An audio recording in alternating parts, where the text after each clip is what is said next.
Alrighty, here's a little tutorial for you on assignment 8 in the digital image design course for Insight Schools of Kansas. It's worth 35 points. Right now you're looking at the rubric that's found on the digital image page. If you haven't ever found that, it's right there where you click on the here on assignments. When you click that, the rubric happens to pop up. But it looks like something like this. You got about 4 instructions there. There are 2 files that need to be turned in. Project 8, which has a leaf in the image, has been selected and changed to a different color. It's worth 17.5 points. And then at least 5 areas of image have been selected and changed to a different color with a different picture. So again, you'll turn in 2 files. And basically what you're doing is selecting areas, changing the colors, and showing them. Here's an example of what you're going to be doing for the leaf assignment. So each one of these leaves has been selected and turned in to a different color. So we're going to show you how to do that today with this little tutorial. This happens to be the picture that I'm going to use. This happens to be a picture I took in London on a vacation one summer. And different ways to select. This one happens to have different shapes, so I thought it would be an easy or a good example of ways to select different things. So first thing, if I have a selection tool, I'm going to decide which selection tool to use depending on what type of object I want to select. So I'm going to actually do these windows, different colors in this telephone booth. So obviously the easiest one would be the rectangular select tool. So I'm going to select in that corner and just drag the corner of that layer. And then if I go to colors, this is how you're going to change your color. Go to color balance, a little window pops up, and you can watch change. I can change that to reds, change it to greens, whatever color you want to change that area to. So I'm going to adjust that to kind of a purple with my colors and midtones at that and say OK. Now I have one section done. You only have to do 5 for this assignment on the second picture. On that first one with all the leaves, you need to select each leaf and color those in. So there's going to be a lot more than 5 in that. Now on your leaves you may have different shapes. So obviously these are really easy with the rectangle. I'll show you how to select with your pen. What I selected is the pen or paths tool over here. And this is a really neat for geometric shapes. You click in one spot, click in another spot, and then I can go clear over to this spot and I can pull. I never let go of that. I'm just pulling that.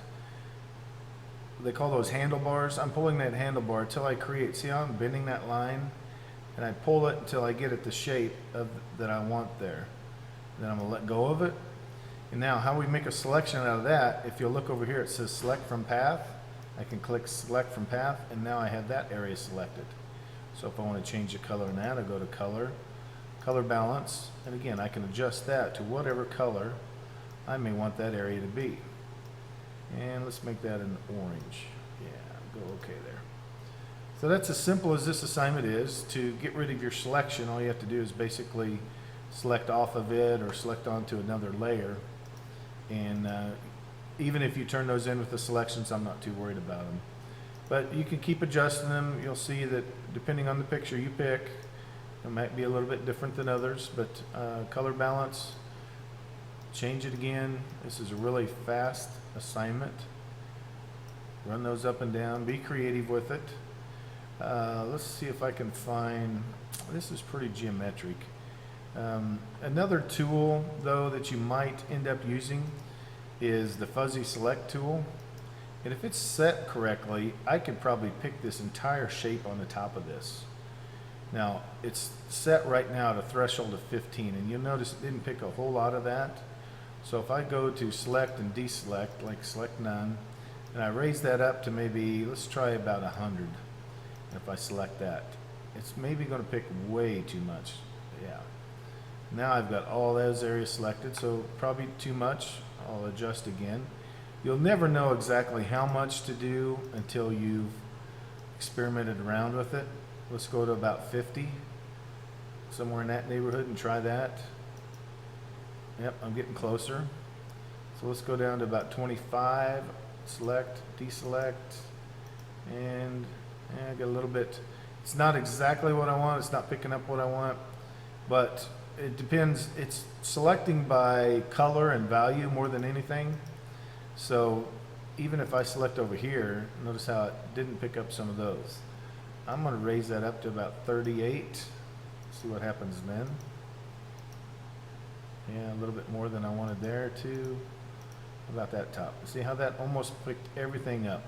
So let's bump this to about 40. Go select none. Yep, now, wow, that made a big change.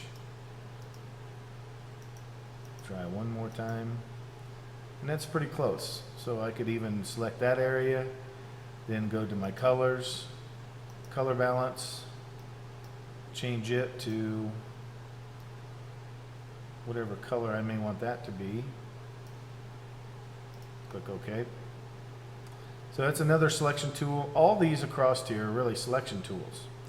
I could even use this free select tool. When you use it, wherever you're dragging, as long as I just clicked and held down, it's going to select that shape right there. Now, it depends on what you're going around. That may work for you, but on this one, I happen to want a little bit better selection that. So I would deselect that.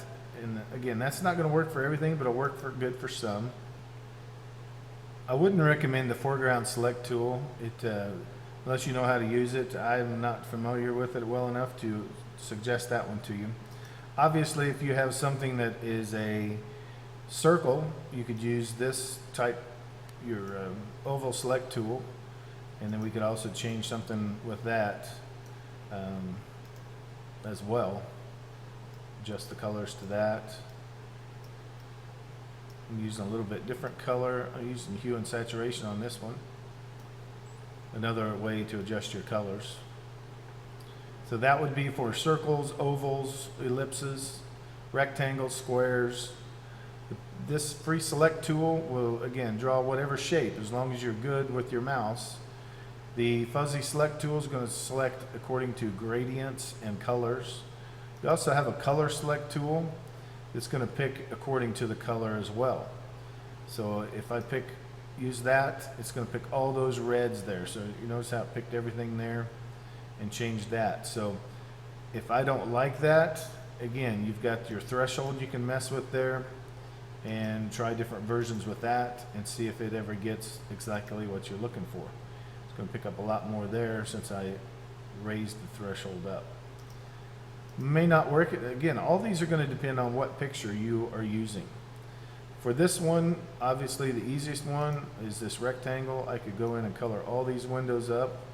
I'm not going to take the time tonight to do that, but that would make this kind of look like a stained glass window.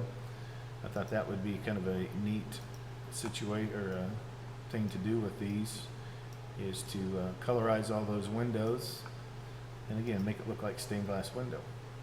So the second assignment, you have to do at least 5 areas. I've already done 1, 2, 3, 4, 5, 6. So this would be sufficient. But honestly, I wouldn't turn it in. I would like to see more done with that. You know, if you just do the minimum, then you're going to meet the minimum requirements and not probably excel or exceed on the assignment. So anyway, that's the assignment. Have fun. The leaves are going to be a lot more challenging, and it depends on your picture, but have fun. Make some neat pictures and turn them in.